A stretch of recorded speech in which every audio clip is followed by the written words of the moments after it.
Portugal, Escola de Línguas Millennium.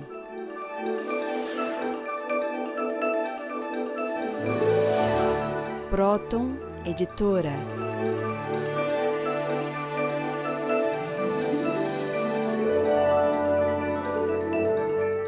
Boa noite, telespectadores. Hoje estamos iniciando o programa O Homem Universal de uma maneira um tanto quanto original. Isso porque nós vamos procurar nesta noite tratar muito do que a psicanálise integral, que uma visão trilógica dos esportes pode favorecer um esporte como o futebol, por exemplo. A gente sabe que o estado psíquico dos jogadores, a garra que eles entram no campo, a confiança que eles possam ter naquilo que eles vão realizar no campo de futebol é um fator primordial, essencial para a vitória ou para a derrota de um time.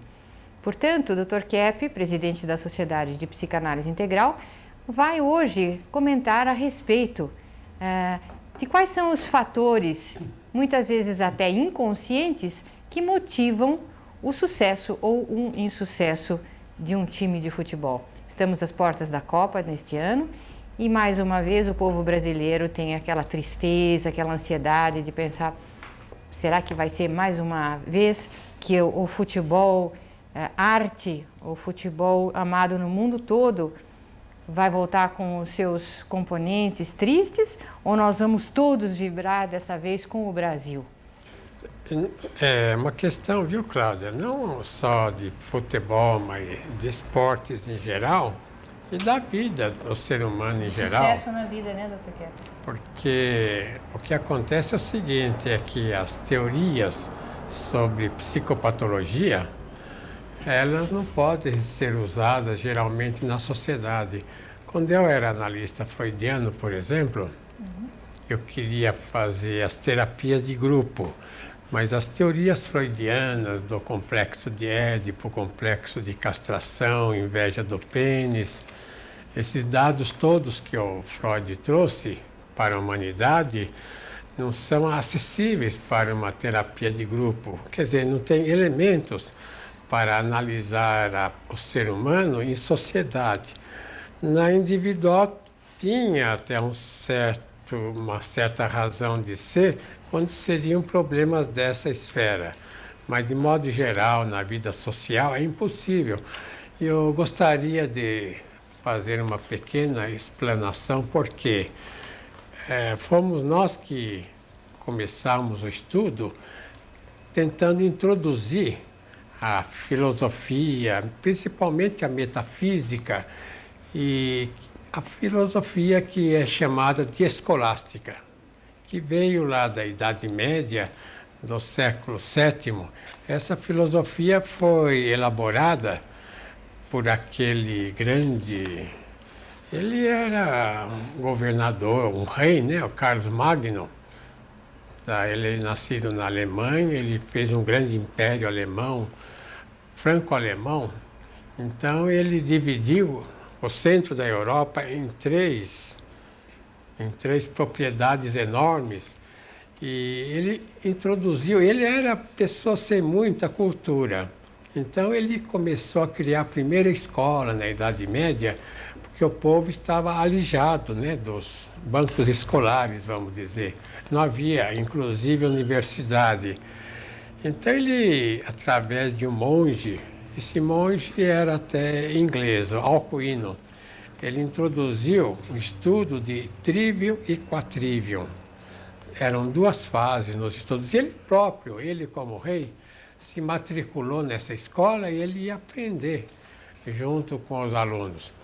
E desse trivium e quatrivium, desse estudo, dessa escola inicial, é que vieram as universidades, inclusive essa filosofia metafísica chamada escolástica, que foi provavelmente a grande filosofia da humanidade e foi pouco a pouco sendo abandonada por questões de entrada do aristotelismo, que os árabes trouxeram lá daquelas regiões que eles dominavam para a Europa, então substituindo o platonismo pelo aristotelismo, eles deixaram pouco a pouco essa filosofia de lado que tentava unir a fé com a questão da razão.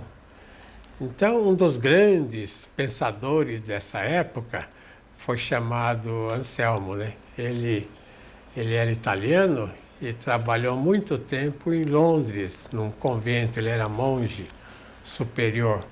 Então ele deu a ideia de que todo conhecimento do ser humano viria de questões de crença. Então nós dizemos hoje em dia, né, que a questão da razão não é uma questão de comprovação, é uma questão de crença na verdade, que o ser humano, quando ele acredita em algo verdadeiro, é que ele tem aquele sentimento ligado, vamos dizer, ao elemento assim racional, então ele lança uma ideia que depois se torna uma ideia aceita pela humanidade toda. Agora, o que aconteceu, como estava falando no início aqui do programa, foi que as ideias de psicopatologia não foram aplicáveis, portanto, à vida social.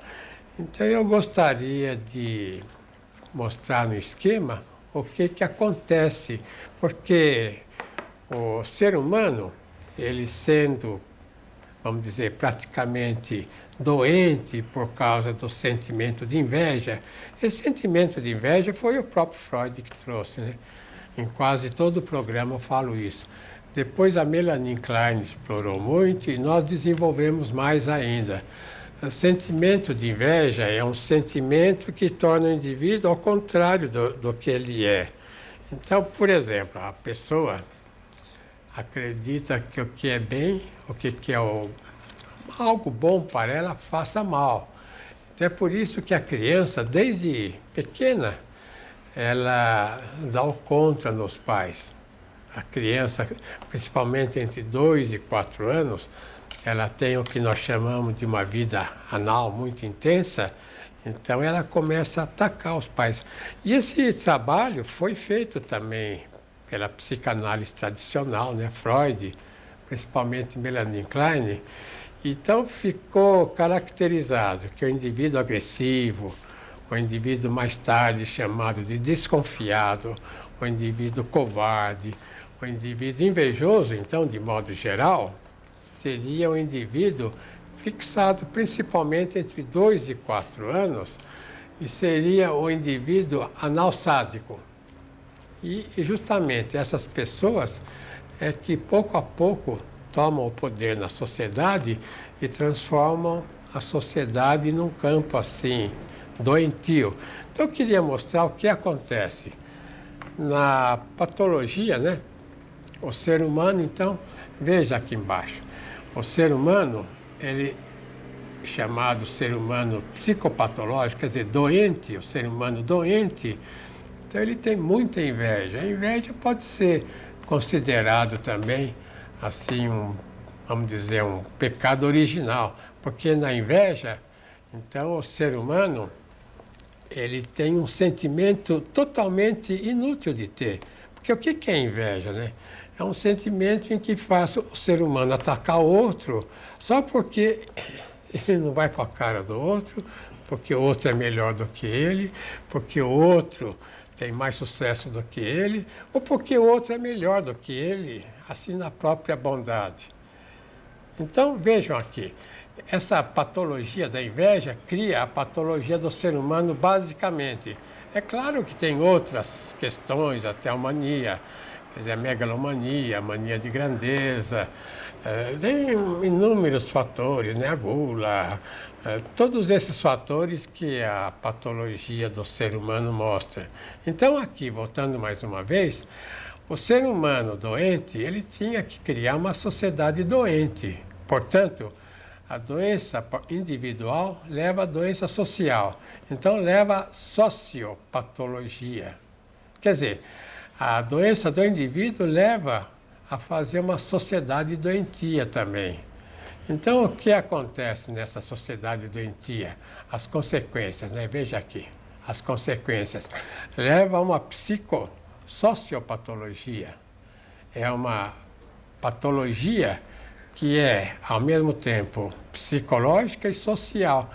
O que acontece? Leva às guerras. O indivíduo que faz guerra é um doente, leva a uma atitude de destruição, leva uma atitude de delinquência, né, de homicídio, de corrupção.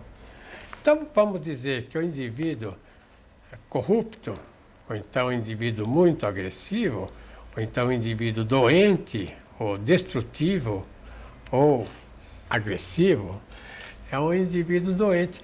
E não adianta querer corrigir através da pedagogia. O próprio Freud dizia que a psicanálise não é uma pedagogia, é um processo educacional. Então ensina o indivíduo como ele tem que se comportar para que ele viva bem na sociedade. Enquanto o indivíduo não perceber tudo isso, focaliza mais de perto esse trecho aqui. Enquanto ele notar que ele é destrutivo, que ele é um indivíduo que faz até a pobreza ilícita, rejeita a riqueza, rouba, a questão de sequestro, né, muito em voga hoje em dia. Enquanto ele não perceber que, assim como ele se comporta, é sinal de doença e que essa doença é ligada àquele fator assim inconsciente, ele não consegue, então, se corrigir e ter uma vida normal. Veja aqui outros elementos que eu coloquei. A sociopatologia, né, a sociedade doente, como ela é, eu digo a sociedade doente, toda a sociedade que existe no mundo. Então, a sociedade doente incentiva os delinquentes, quer dizer, dá valor à delinquência, parece incrível, né? E ataca os sábios. Por isso que os indivíduos de valor são atacados. Então, a sociedade doente ajuda todos os males, a existência dos males. Então, a sociedade doente destrói os bens. Em vez de aceitar e desenvolver, destrói. A sociedade doente leva para a corrupção, aumenta a corrupção e impede a honestidade, evidentemente. A sociedade doente valoriza o mal. Quanto pior é o indivíduo, mais valoriza. Por isso que os filmes que mostram muita delinquência, os filmes que mostram crimes, etc., são tão, assim, desenvolvidos hoje em dia. E voltando aqui aí. Então, desvaloriza o bem, né? Valoriza o mal e desvaloriza o bem. A sociedade doente, quer dizer, a sociedade como existe atualmente, inferniza as mentes. O indivíduo se torna com a mente terrivelmente assim, infernizada, porque ele tem que trabalhar, às vezes, um trabalho insano para conseguir se alimentar, para sobreviver, para ter casa, para ter roupa, para ter comida. E passa a vida praticamente nessas condições. E volta aqui novamente aí. Então, o que acontece? A sociedade doente, como ela é, adoece as mentes. Não só inferniza, como adoece. Elimina a consciência e o que acontece? De uma certa forma, diminui, né, a consciência que a pessoa tem. Agora, eu queria aplicar tudo isso na questão de futebol, porque é uma questão, assim, muito importante para o brasileiro e para o mundo, porque o futebol, afinal de contas, vamos dizer, é o esporte predileto do mundo todo, tirando os americanos que não se interessam.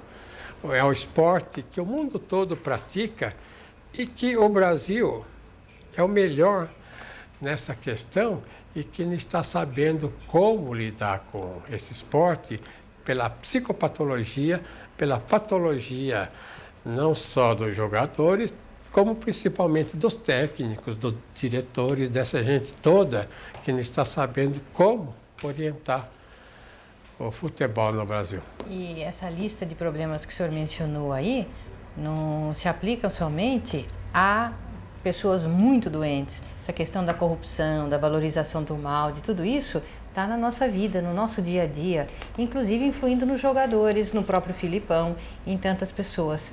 E é isso que nós vamos ver na continuidade desse programa. Até já.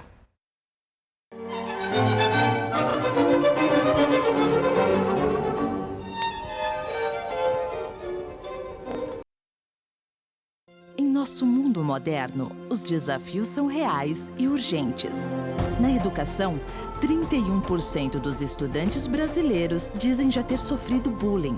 1,7 milhão estão fora da escola por falta de vontade de estudar. Mas agora, existe uma ciência para realizar uma terapia em sala de aula. Especialização em gestão da psicossociopatologia, formando líderes para o século XXI.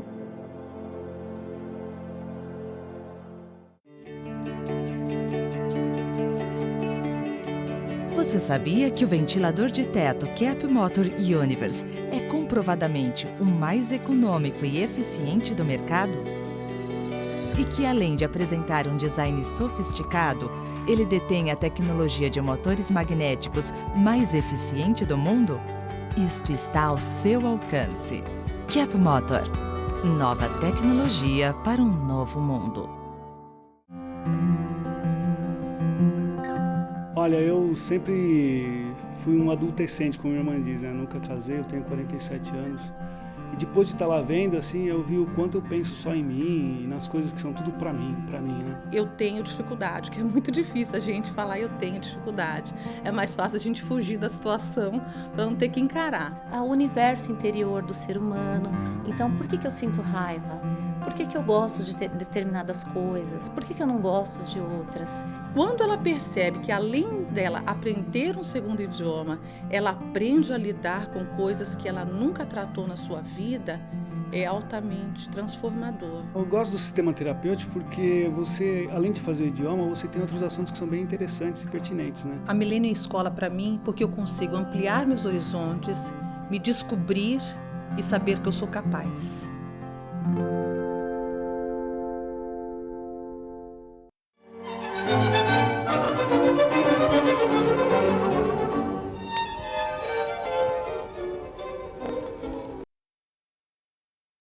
Análise integral tem muitos livros publicados.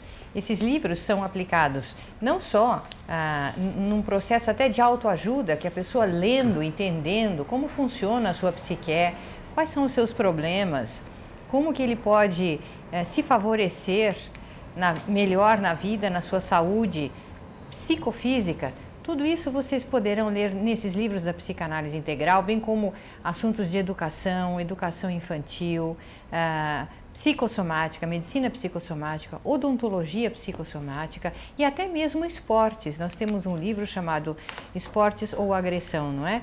Que mostra como indivíduos agressivos muitas vezes podem utilizar os esportes como uma arma de ataque.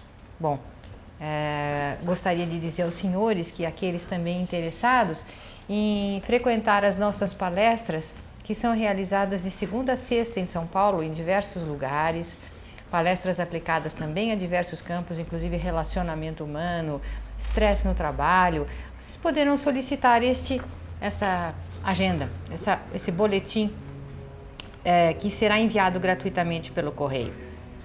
Vocês também, evidentemente, podem acessar o nosso site www.trilogianalitica.com.br.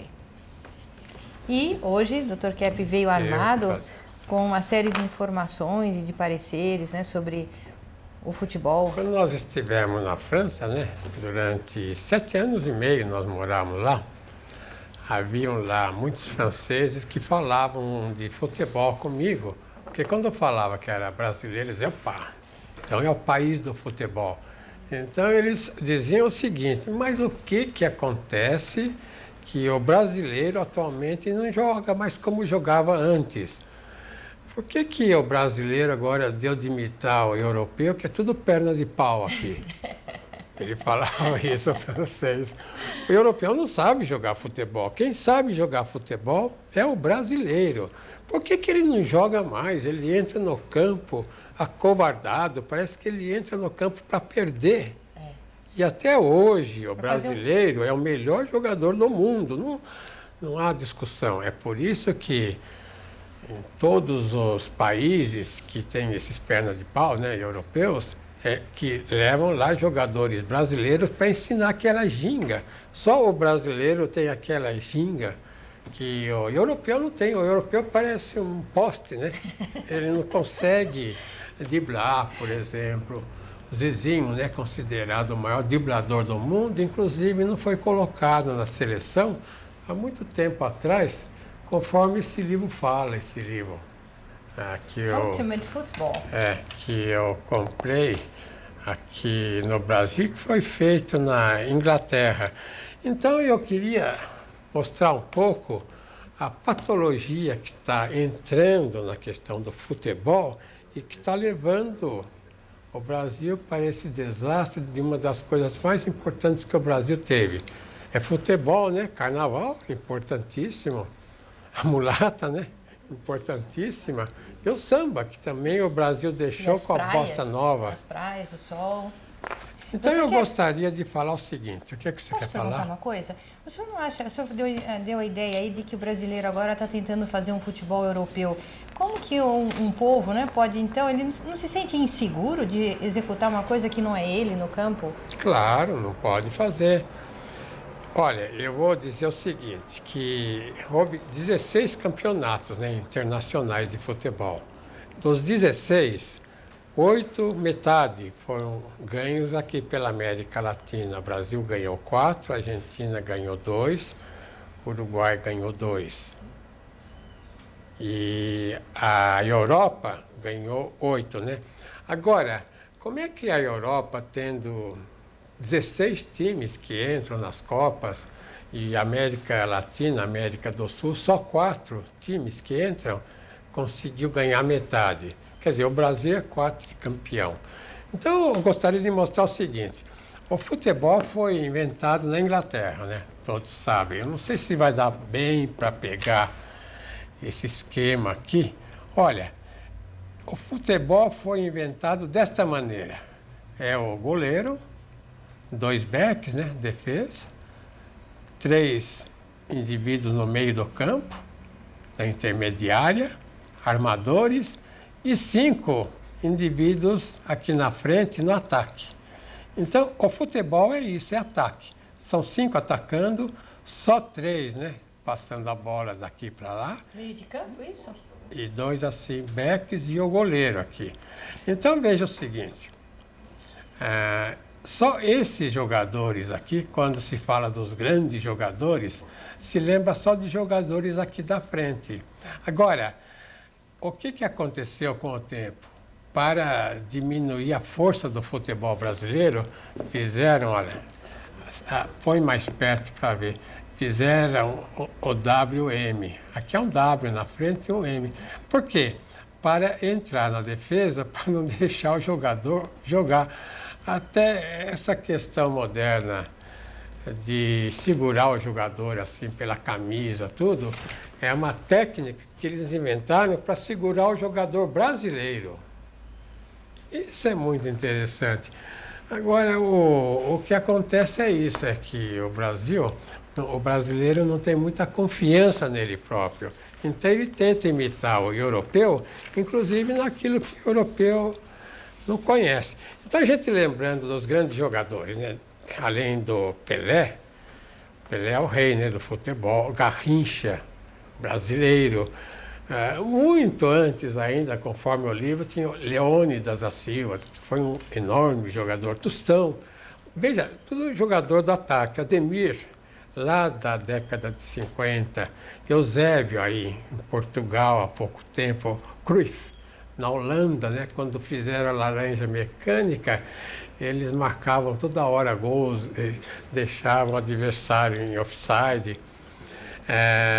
O Maradona, né, que deu o campeonato para a Argentina, um dos maiores jogadores que a Argentina teve, talvez o maior. Então, veja que é sempre um jogador que ganha. Ou então, alguns, os melhores que ganham, e justamente no ataque. Então, é o Pelé que ganhou, o Gerson também jogava no ataque. Era o Garrincha, né, que ganhou a Copa de 62 lá no Chile. E o Ivair, Dr. Kepp, que foi chamado pelo Pelé de o príncipe do futebol. Daqui a pouco vamos falar no Ivair. Tá. O Platini, na França, né, que marcou 13 gols, o maior goleador de todas as Copas. Agora, jogador famoso na defesa são pouquíssimos. A gente pode lembrar do Beckenbauer, na Alemanha, que é o maior de todos, é armador também. O Yashin, né, que era no gol lá na Rússia, que era chamado de Aranha Negra. Então vejam, futebol, conforme eu mostrei aqui, é um jogo de ataque. Quando, por exemplo, a pessoa joga tênis, são ou 5 sets ou 3 sets, né? E cada tenista, para ganhar, tem que ganhar 6 sets, do primeiro, do segundo, pelo menos, e do terceiro, quando são 5 sets. Quando joga basquete, tem que marcar, fazer gols, né? Quer dizer, encestar a bola. Quando joga vôlei, é através do número de pontos que tem. Até snooker, né? Que é aquele jogo de mesa, é baseado na quantidade de pontos que a pessoa faz. O objetivo é então, fazer por gol. que agora fizeram um jogo de defesa no futebol? Por exemplo, até a década de 70, o Brasil jogava no ataque e ganhou. Ganhava sempre. Ou era campeão ou era vice-campeão. E nesse último agora que ganhou, por causa do Romário que ganhou. Isso não há dúvida, porque ele era goleador. Mas no último jogo com a França, não, com a Itália, em 1994, terminou 0-0, né? Então foi disputado através dos gols. Por quê? Porque não havia mais a questão de ataque. Eu quero mostrar aqui, veja, como a coisa piorou, foi piorando através do tempo, a partir de 80, por exemplo. Olha aqui, esse aqui é 4-2-4. Aí, só defesa, 5 aqui na defesa, e só 4 lá na frente, ainda com a tendência de voltar. Ou então, 4-3-3, aí, tirou todo mundo do ataque. Aqui, um outro tipo de jogo, agora mais moderno. Veja aqui, são 5 na defesa, 3 no meio e 2. Esses 2 tontos ficam lá batendo bola, pipocando o tempo todo, sem fazer gol, é claro. Então, o brasileiro está parando de jogar, ele não está melhorando. Não é o domínio da paranoia no jogo? Vamos comentar isso daqui a pouco. Vamos ver agora a opinião de vários comentaristas sobre essa questão. Por exemplo, o que pensa sobre o que acontece no futebol do Brasil? Vamos ver o que eles falam. Olá, amigos telespectadores do programa Homem Universal. A nossa equipe deslocou-se hoje para os estúdios da Jovem Pan, Rede TV, CBN e Band News para ouvir os comentaristas esportivos Milton Neves, Juca Kfouri, Jorge Cajuru, André Novaes, entre outros, acerca da situação do selecionado brasileiro e as suas chances na Copa do Mundo. A nossa primeira pergunta hoje é: o que o senhor pensa da seleção brasileira de futebol? Então nós estamos ouvindo agora Milton Neves. Aliás, você está... É um milagre, né? Porque nós estamos aqui no Jornal de Esportes da Jovem Pan ao vivo e estamos também com o debate bola da Rede Record de televisão gravado. Quer dizer, a gente bate corne e marca de cabeça, como diz o outro. Milton Neves, o que o senhor pensa sobre a seleção de futebol do Brasil atualmente? Olha, o Brasil teve uma eliminatória terrível, triste, quase ficamos fora da Copa, mas o Brasil vai ganhar a Copa, com Romário ou sem Romário, com Filipão ou sem Filipão, o Brasil vai ganhar a Copa.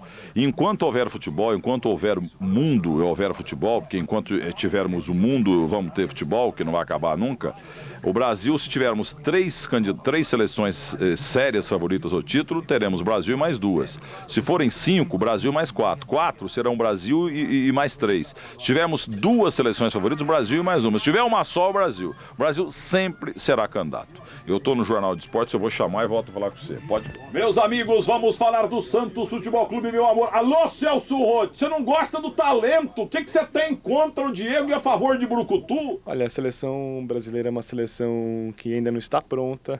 As outras 31 seleções do Mundial estão bem preparadas, já tem uma base, já tem um esquema de jogo, já tem uma direção.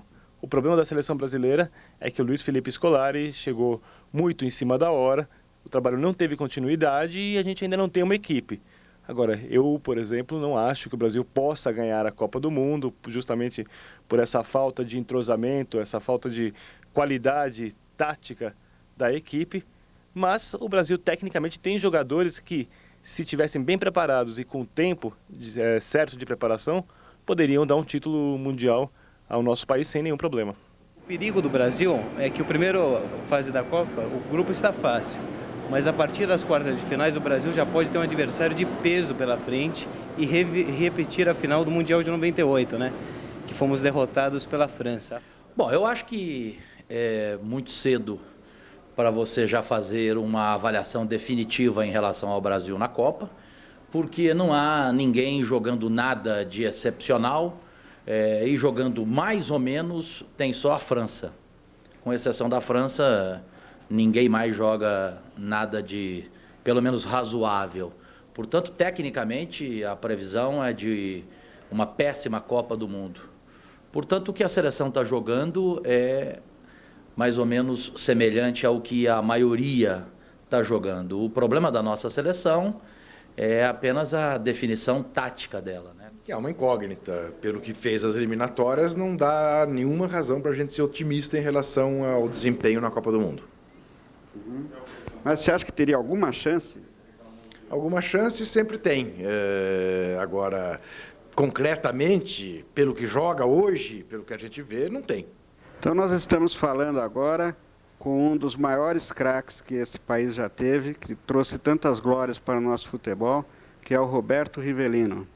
Nós estamos aqui no estúdio, no Sport Center Rivelino, que é uma escola que ele tem aqui de futebol, em Santo Amaro, há 7 anos, na rua Roque Petroni Júnior. O que o senhor pensa da seleção atual do Brasil? Primeiro, é um prazer enorme tê-los aqui. Não, é porque é difícil hoje o problema da seleção brasileira, né? O que eu acho, o que é mais importante, que até agora, infelizmente, o Felipe não foi definir uma equipe. Então a gente fica todo apreensivo nesse aspecto, né? Uma definição de uma equipe, para ver uma equipe jogar, para a gente ter uma base, a equipe titular que pelo menos ele acha. Infelizmente, até hoje, a gente não viu esse time em campo. Então, os esquemas ainda não estão definidos, ele não sabe se joga com 3 zagueiros, com 4 zagueiros, com 2 zagueiros, aliás, ou no 3-5-2 ou no 4-4-2. Então, essas indefinições, a gente fica sem saber o que pode acontecer com a nossa seleção brasileira.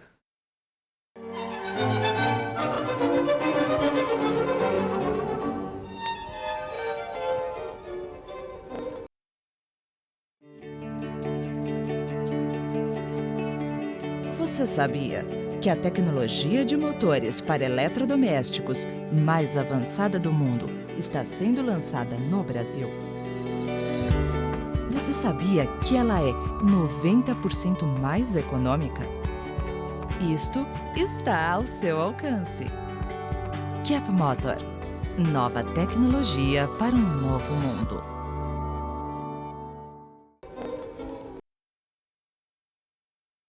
Em nosso mundo moderno, os desafios são reais e urgentes. Gerentes gastam de 30% a 40% do tempo com conflitos de trabalho. Conflitos mal resolvidos geram sentimentos de impotência e alienação. Mas agora, existe uma ciência para resolver os conflitos no trabalho. Especialização em gestão da psicossociopatologia, formando líderes para o século XXI.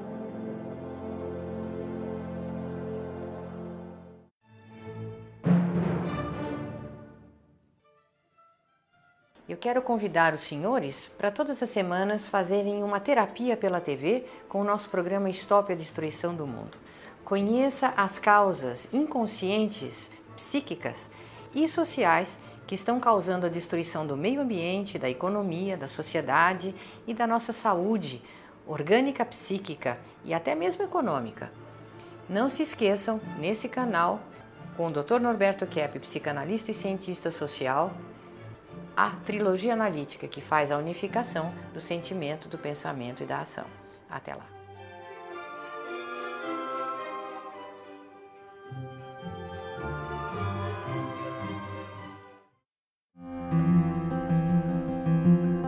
Eu sou uma pessoa idealista e eu queria continuar fazendo a conversação. Eu precisava de um ambiente que eu pudesse juntar as duas coisas.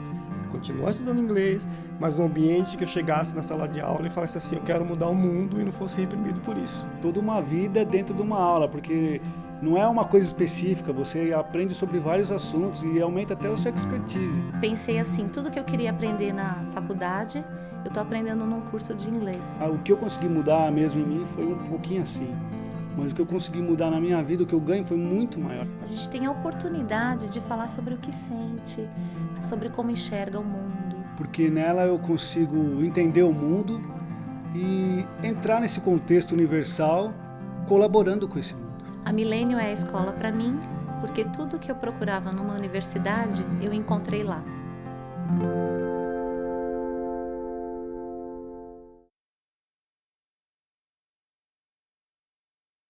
Então, a gente está vendo a apreensão de muitos dos nossos principais comentaristas do campo futebolístico.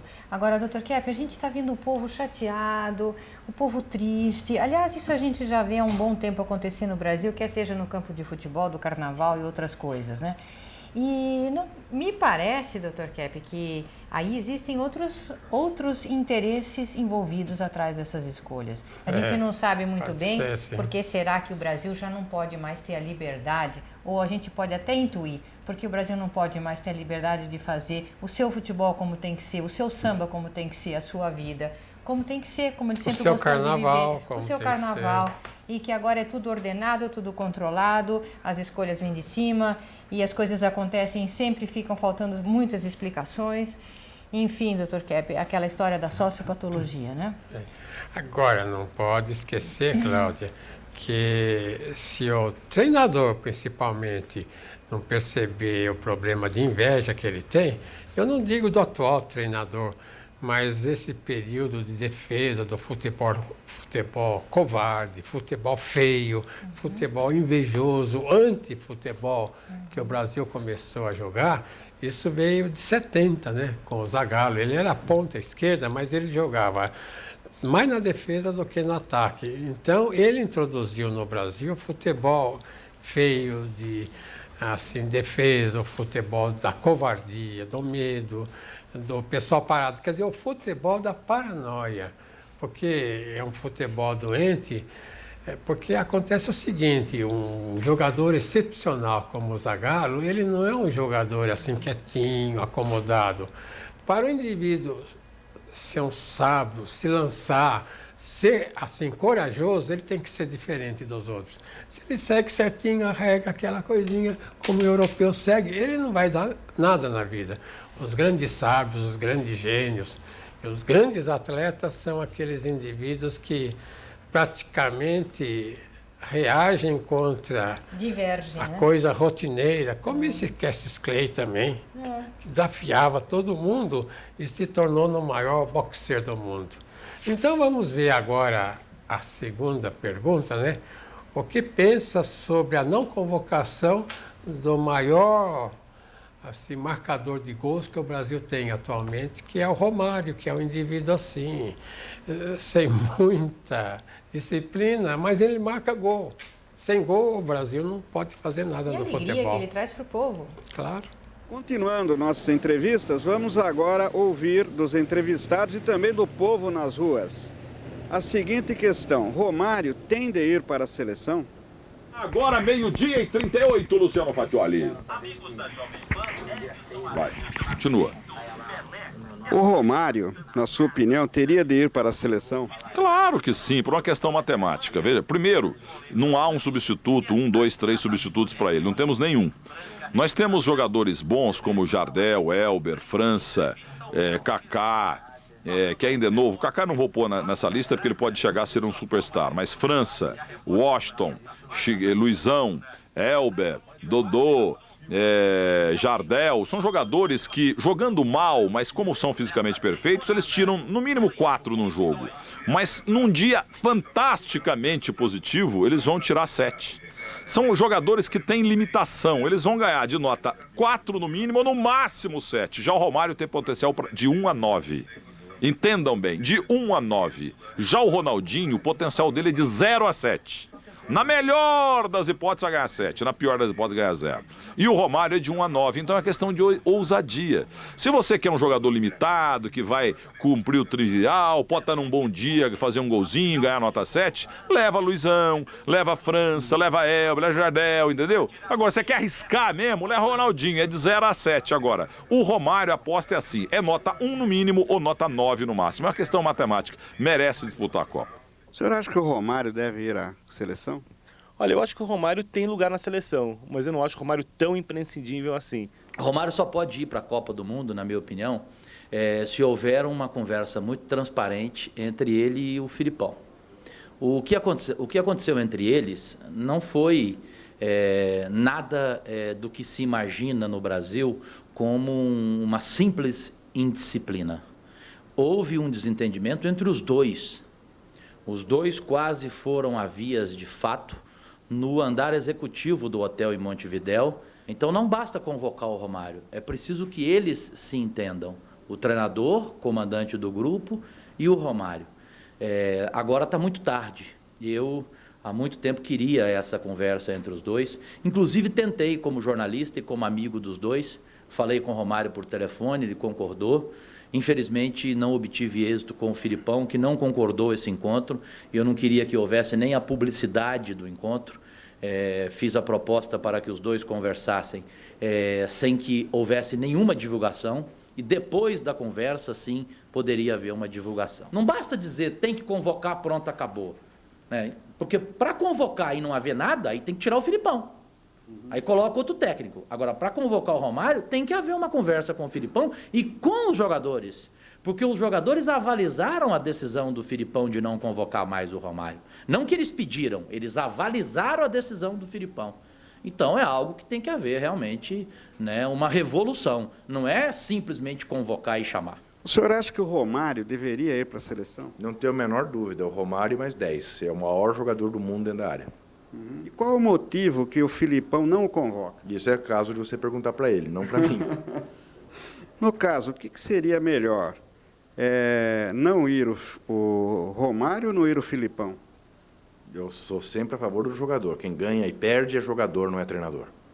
O técnico da seleção brasileira, Luiz Felipe Scolari, sempre demonstrou uma personalidade muito forte, né?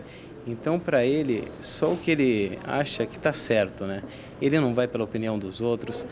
Pode Ricardo Teixeira pedir a convocação de Romário, pode Fernando Henrique pedir a convocação de Romário, que se ele achar que não deve levar o Romário para a Copa, ele não vai levar de jeito algum.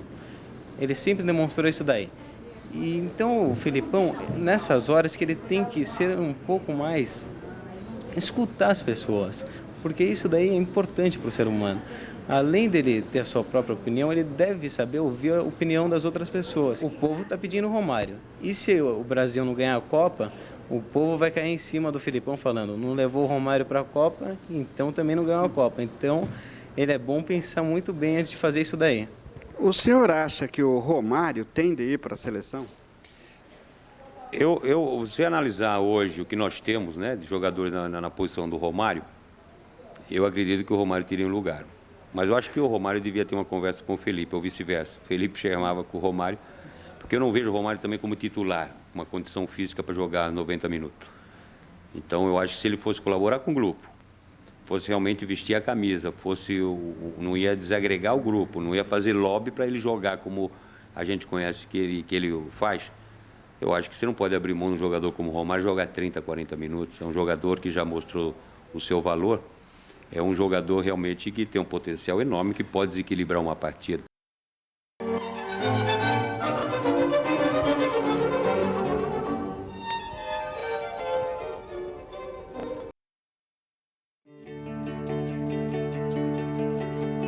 Você sabia que a tecnologia de motores magnéticos para eletrodomésticos mais avançada do mundo está sendo lançada no Brasil? Você sabia que os eletrodomésticos com ela são até 90% mais econômicos? Isto já está ao seu alcance. Cap Motor. Nova tecnologia para um novo mundo. Em nosso mundo moderno, os desafios são reais e urgentes. Medicamentos são 16 mil vezes mais letais que os terroristas. Depressão dobrou a cada geração desde os anos 20. Mas agora existe uma ciência para resolver esses desafios. Especialização em gestão da psicossociopatologia, formando líderes para o século XXI.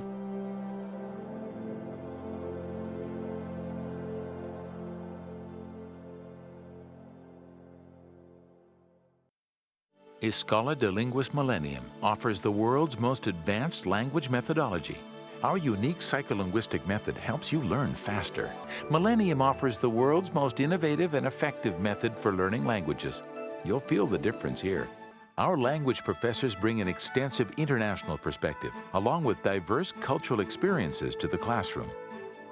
And we offer world-recognized interview programs in English to practice your listening skills. Millennium Language Classes.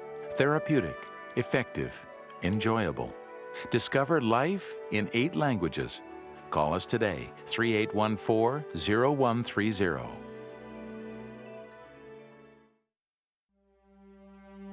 O mais original escritor contemporâneo no mundo, segundo o Centro de Pesquisa Científica Nacional da França. Nesses tempos de incerteza e conflito, surge um trabalho de extraordinária clareza moral, visão e esperança. O psicanalista e cientista social brasileiro, Norberto Keppe, escreve com sabedoria e autoridade sobre assuntos realmente relevantes, como curar as doenças, como a ciência invertida está destruindo a natureza e o que fazer em relação a isso. Encontrando nossa espiritualidade, estruturando uma sociedade verdadeiramente justa. Em meio a mais de 3.000 livros publicados por dia no mundo, Dr. Keppe está entre os mais preciosos. Livros de Norberto Keppe, Ciência Trilógica, abrindo as portas para um novo mundo.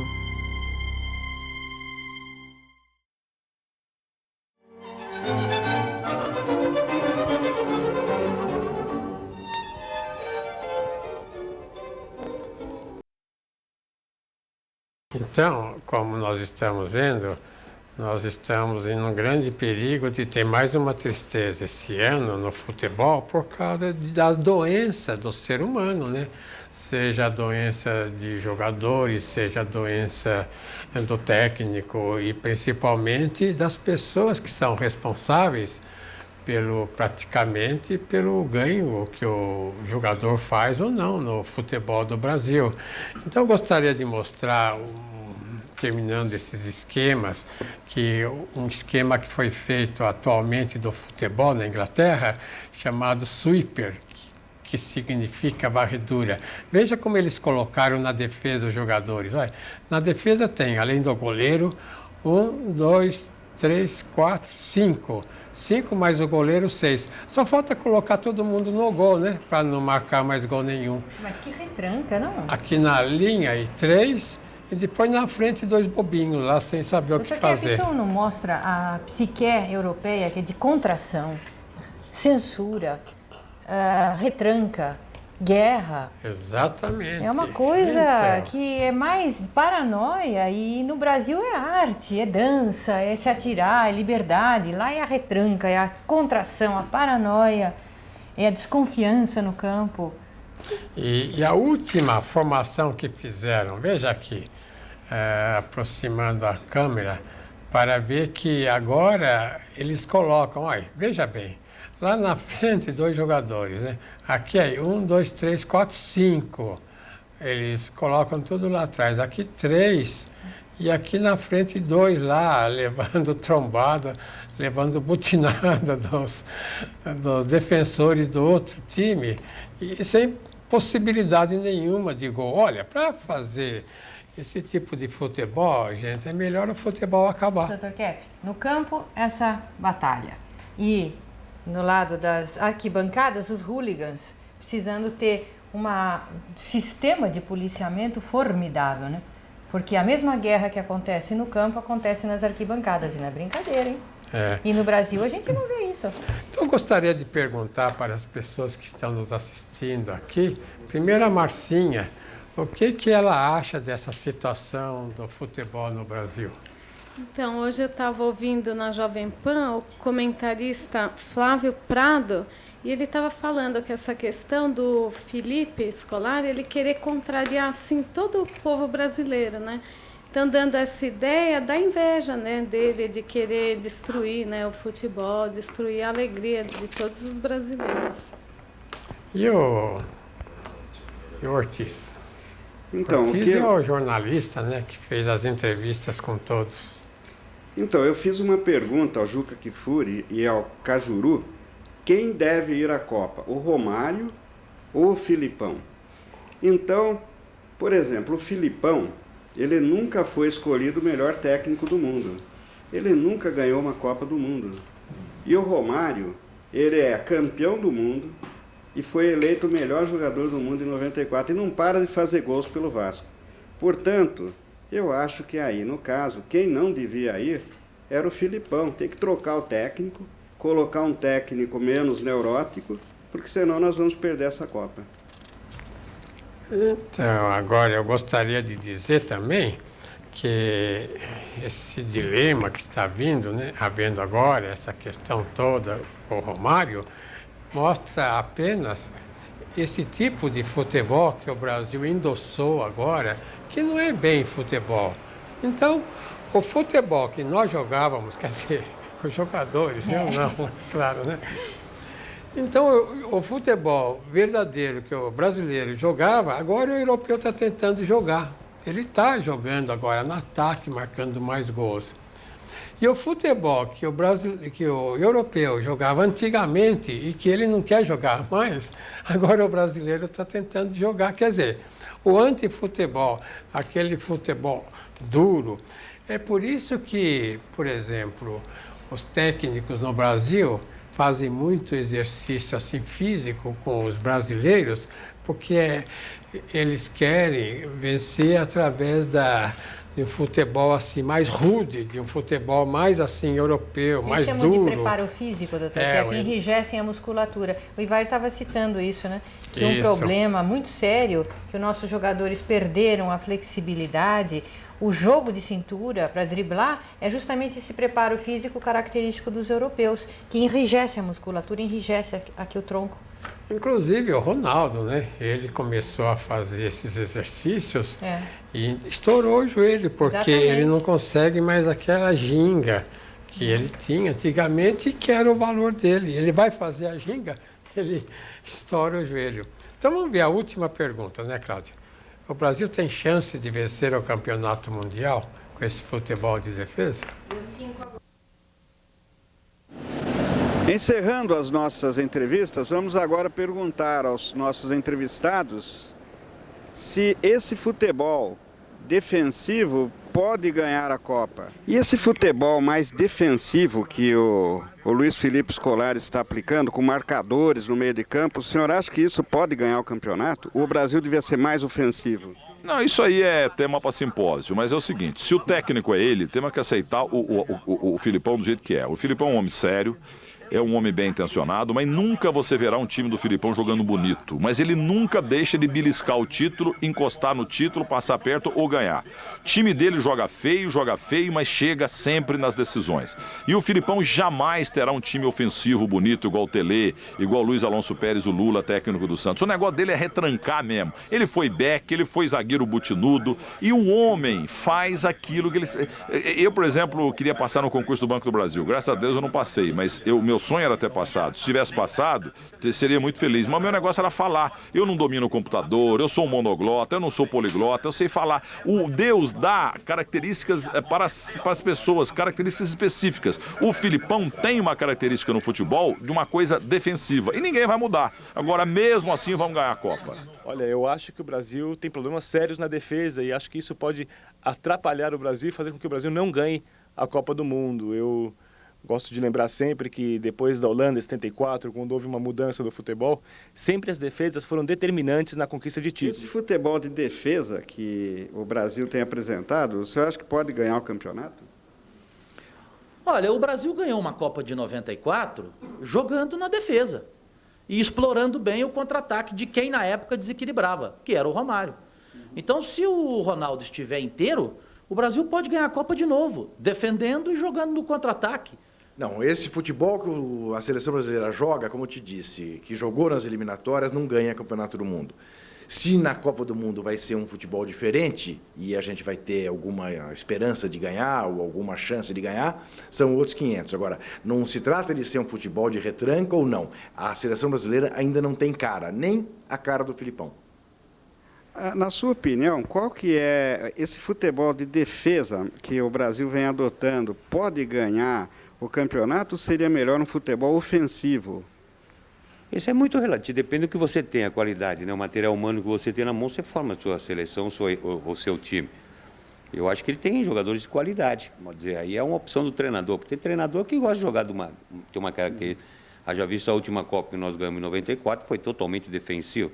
Praticamente ele tinha 2 jogadores à frente, que eram jogadores assim que ficavam mais à frente, que era o caso do Bebeto e do Romário, que o Romário realmente decidiu para o Brasil, que o Parreira jogou muito mais defensivamente, se for analisar o time do Parreira, do que ofensivamente, e conseguiu ser campeão do mundo. Agora, é a opção do Felipão, a gente sabe a característica do Felipe. Claro que eu vi uma declaração do Felipe, ele fala, se a gente puder jogar o futebol com marcação, mas também quando tem a posse de bola, ter um futebol bonito, vistoso, mas com vitória, é isso que a gente vai procurar fazer. Então, eu gostaria de informar os senhores que eu falo em nome da patologia, né, da psicopatologia, porque eu sou um técnico em psicopatologia, não sou técnico em futebol. Jogava, né, as peladas. Técnico, né, do jogo da vida, né? Fazer campeões. De maneira que eu quero protestar aqui diante da CBF, né, que eles são muito teimosos e que o ideal seria, nesta altura, fazer como o técnico do São Caetano faz, e Jair Pisserni, né? Ele dizia para os jogadores, vocês é que resolvem, vão no campo resolver a parada. E eles então voltaram ao verdadeiro jogo, que é 3 e 5 na frente, e praticamente não foram campeões por uma falta de sorte. Agora, eu gostaria de falar o seguinte, o Brasil não ganhou 94 a Copa, foi a Itália que deu a Copa para o Brasil, quando aquele jogador italiano, Biagio, né, errou um... Baggio. Quando ele errou um chute lá na disputa dos pênaltis. Então, o Brasil não ganhou a Copa. Ainda com o Romário evitou um vexame maior. Agora, pelo amor de Deus, hein, a CBF dá um jeito, porque não vai tirar mais essa alegria do povo, que já não tem dinheiro, não tem samba, não tem carnaval, agora não vai ter futebol também, pelo amor de Deus. Meu protesto aqui. O nosso protesto. Até a próxima.